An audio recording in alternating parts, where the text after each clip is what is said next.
Welcome to another edition of the About Mansfield Consumer Advice Series. It is time to talk about trademarks. And, check this out. The NCAA, did you know that they own over 100 trademarks? How do you keep track of over 100 trademarks? Yeah, we're talking about protecting your brand, not only because you've got one trademark, but you've got multiple trademarks. Protecting your brand. We're talking again with trademark attorney Susana Mahady right here on the podcast. The topic today is really protecting your brand and how do you protect a brand when you have a mass amount of brands. And in this case, you and I did some research before we started this podcast, and the NCAA owns somewhere between 78 and 120 trademarks. Mm-hmm. And which I believe is more than the NFL. Yeah, and NFL having to do with Super Bowl and all this.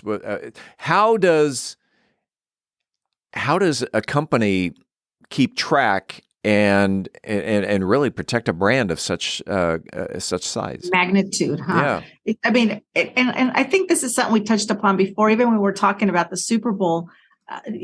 Obviously there are there are several different ways to do that. They are very, very protective of their brand, obviously, because there's a lot of money involved. I mean, just the term March Madness alone, the connotation is already that of, this big tournament, lots of excitement. College basketball is a big, big deal. And it's really a crazy and exciting time in sports. So you will hear March Madness being used a lot. And when it's used for marketing purposes or with a business, that's when you can get into hot water because, the NCAA is very, very protective of this brand and they will come after you. I mean, they've been known to be very aggressive in going after bars that are promoting, March Madness events or specials without first securing a license. Right. And I'm looking at this list that I came across. It's not only just promoting March Madness, but if I've got a restaurant or a sports bar and I want to use the term the road to Oklahoma City or United as One. I'm not sure what the NCAA has used for that, but Final Four Friday, Women's Elite Eight, or just Elite Eight in general, or Sweet 16. Or the Big Dance. I mean, all of those are very well known, and they have people ready to file. I mean, once they start using a name or a brand, the first thing that you should do is file for a registration because that's how you get protection, right? I mean, a lot of people may be using a name and they just sit on it and wait. And, somebody will beat you to the punch. It's almost like it's interesting because I was doing some research on March Madness. Yeah. And this was actually a term that originated in Chicago in reference to high school basketball. And it wasn't until maybe 40 years later that it was brought up by a sportscaster in connection with the NCAA tournament. This was someone who had worked as a sportscaster in Chicago and was familiar with the use of the term in high school basketball. And so the NCAA right away tried to trademark that name, but they were beat to the punch by the Illinois High School Association, who originally owned the mark after buying the rights to it from some production company in Chicago. But eventually the NCAA, obviously they're well funded. They ended up buying the ownership share in that trademark from the Illinois High School Association, and they have aggressively protected it ever since. Wow. Everything's for sale. Under the sun, everything's for sale. But just the importance of it is that obviously you don't realize how much a brand or a name can grow. And so the NCAA obviously saw that opportunity, and people, if you start using a name or a brand, it's best to just register it and own it so that you can protect it. You don't want to be having to deal with big companies or big entities like NCAA later on in the future. And I would assume there have been some small companies that oh, I've got this logo, or I've got this motto, this slogan, and they put the little TM over there, which doesn't necessarily mean they've registered it, and Right. someone larger has come in and swooped it up because Right. that's what they were interested in. Right. And you may be using it in your small town, but with the internet and everything going, national, or the lines are kind of getting blurred in terms of, jurisdictions and borders. It's very possible that somebody in another state may be using that name and you don't know it. And so you need to, if you register it federally, then you are protected nationwide. But and you being a small business, for instance, may not have the means or the funds to be able to fight the NCAA, for example. And you should know, I mean, they have gone after some small businesses. I mean, I know there's been car dealerships that were sued for promoting, markdown madness. Or I mean, I read somewhere that there was a small Virginia urology practice that was advertising vasectomy madness. Oh no. And they actually, the NCAA came after them. Wow. But just remember, I mean, obviously you can license the use of the name. And that's another thing to remember with your brand, that it has value, because if it becomes something that people want to use, you can license it and make money. And I don't know what licensing would cost if you want to use, March Madness or anything similar, when you try to negotiate a license with the NCAA. But I can tell you that it's probably less expensive than having to pay for a lawsuit for trademark infringement.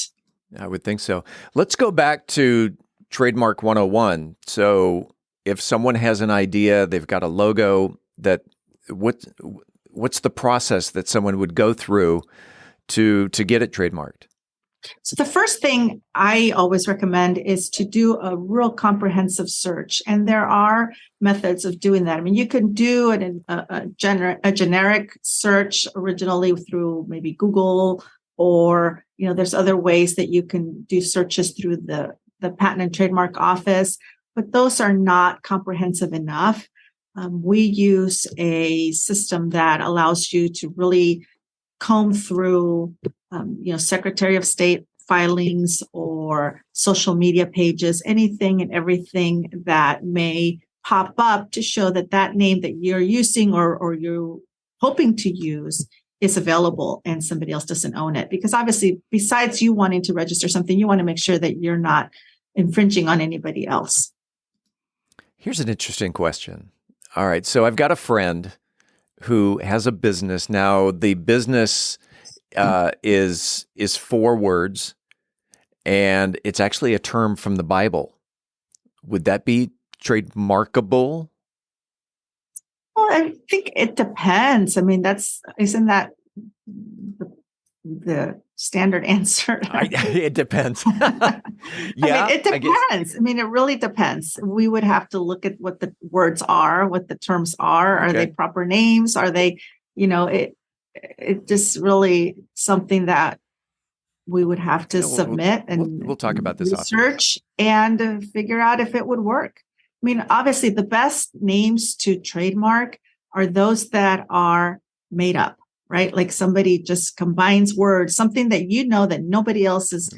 Well, you hope that nobody else has come up with, right? And are creative. What's an Adidas? Exactly. What's a Nike? Yeah. So that makes sense. Yeah. What's a Google? Yeah. And then, as you mentioned back in one of our earlier podcasts, that if you are going to trademark a logo, it should be done in black and white. Yes, the logos are better. I mean, of course, there are exceptions to that. Look at the Tiffany box, right? We all know what that green color represents. Or Coca-Cola, I mean, they have that red can. So there are some brands that have established, I mean, they've identified themselves through that color that they use in their branding. But for the most part, it's always best to start, with a black and white design, because then you're protected in every color. Otherwise, if you do it in a particular color, you're limited to that color.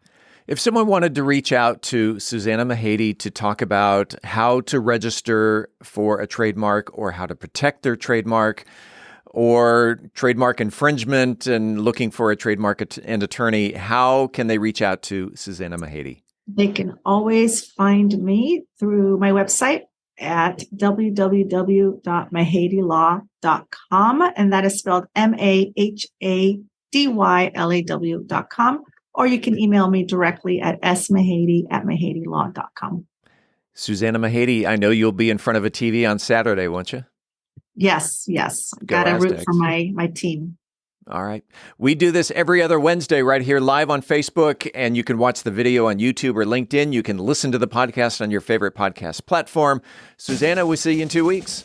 See you soon. We appreciate you listening to the About Mansfield Consumer Advice Series. By the way, if you own a business and you are interested in being a part of the Consumer Advice Series, if you have the knowledge to give information in 10-minute increments to the consumers, shoot me an email to info@aboutmansfield.com. Again, that is info@aboutmansfield.com. We'll tell you how we can get you all set up. Appreciate it. We do it again next week right here on the podcast.